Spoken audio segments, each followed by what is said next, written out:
As a concept, success has a sort of underappreciated complexity. It's much more fraught than we think about it. Despite the fact that if I ask you what you think of when when you think of success, you'll come up with presidents and CEOs and, I don't know, maybe your parents, maybe a college professor on a good day, maybe just a student who is nailing their finals with A+s.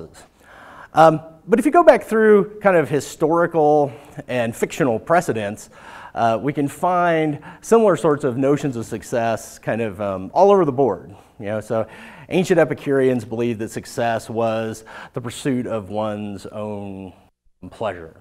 Ancient Stoics believed that the absence of desire, or the repression of desire might be the way we would put it, is the means to success.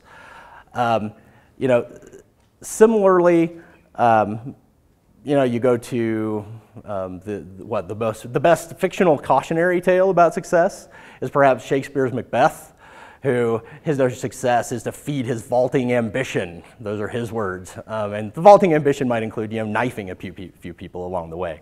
But that was Macbeth's notion of success. If you want a very different notion of success in literature, Henry David Thoreau, who's famous for taking a bunch of trash and building a cabin next to a pond and living by himself for a couple of years. And he was very forceful that he was being successful there, that he separated himself from society and lived his life according to the dictates of his conscience rather than what society was telling him to do. He's kind of the polar opposite of Macbeth, I guess. We're filled with these sorts of examples. I don't know how many of you are familiar with the big-headed kid from Peanuts, Charlie Brown. His notion of success is if Lucy puts down that football, I'm going to kick it and it's going to go. Of course, he fails every single time. That's the joke. But kicking the football is Charlie Brown's notion of success. If you're New England Patriots quarterback Tom Brady, your notion of success is to get that same football filled up just right. Okay.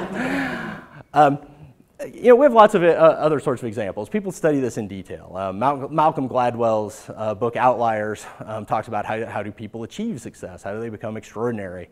And a lot of that is, and the summary version of that is lots and lots and lots of practice, coupled with lots and lots and lots of luck about where you're born and when you're born. And that too is a kind of notion of success that gets kicked around. So the idea is enormously complex, even though our initial conceptualization of it is really kind of simple. So in answer to this complexity, Professor Morgan Bridge and I, and Professor Bridge is a professor in the business department, we're going to teach a milestone course called Success in You. And the purpose of that course will be to bring to bear a variety of disciplinary tools to think about this notion of success. So Professor Bridge, she's a professor of economics. She teaches a lot of economics courses. One of the things she'll bring to bear is, all right, how do our notions of economic prosperity and materiality, how do those connect with and sometimes get in the way of some of our other notions of success, which are perhaps critical of acquiring things and stuff.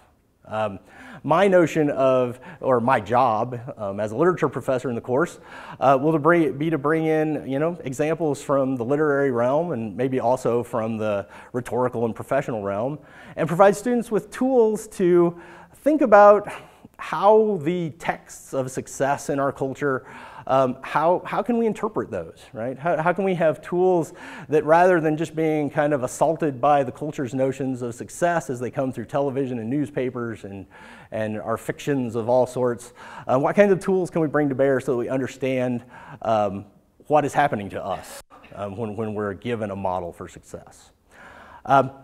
And so by using these kind of multidisciplinary approaches, which are at the heart of the CMU Milestone Course.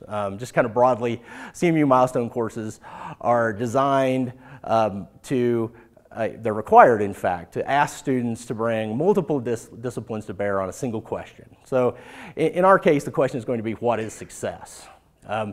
And we'll use those different approaches, and we'll ask students then to individually perform that same skill. And they'll come around to the end of the course, they will present a project and construct a project that asks them to think about this intersection between the various kind of theories of success that have been operative in the course and their own personal kind of relationship to those ideas of success.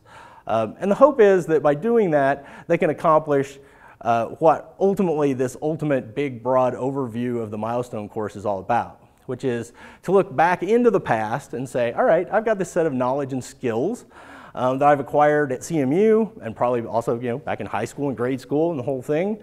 I'm going to apply that knowledge and skills in the here and now to this very particular sort of problem. And then ideally, they understand, as students, you'll understand how that ability to make connections between different kind of ways of knowing, you can look forward and understand how that's going to help you in your future academic career at CMU, but also in your professional life and personal life going forward. So those are your students. I hope to see some of you in my course in the fall. Thank you.